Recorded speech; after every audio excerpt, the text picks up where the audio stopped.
May nag-message sa akin, si Kuya Rani, hindi ko makakalimutan to habang umiiyak ako. Sabi ko, Lord, paano ako babalik sa'yo? Sabi niya sa akin, bro, hindi mo ako kilala. In-impress ka sa akin ni Lord. Sa isang, tapos nag-reply ako, bro, sandali lang, nasa CR ako, sasagot ako sa'yo. Sabi niya, alam mo ba, 100 message ko. Ikaw lang ang sumagot. Iyak ako ng iyak. Nung araw na yun, pinag-pray niya ako, tinanggap ko ang Panginoon ulit. Nireset ko yung sarili ko. Sabi ko, Panginoon, from now on, i-give up ko na yung pag-aartista ko. Ayoko na mag-artista, gamitin mo na ako.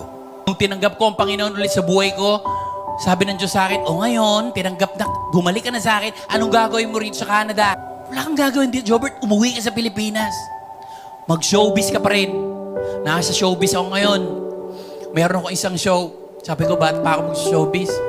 Dinala ko ng Panginoon at alam nyo, sabi ko, ang hirap maging Kristiyano.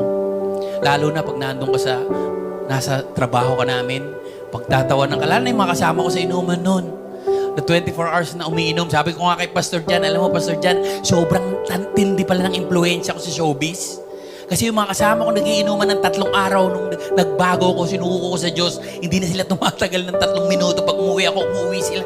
At nakita nila na hindi ako umiinom. Alam mo, sabi ko nga, bakit hindi ka na umiinom, bro? Ba't hindi na ako umiinom? Ba't hindi na ako nagda-drugs? Hindi na ako nagsisigarilyo? Ba't hindi na ako nagmumura? Hindi na ako nakikipag-away? Win-workshop ba ang pagiging Kristiyano?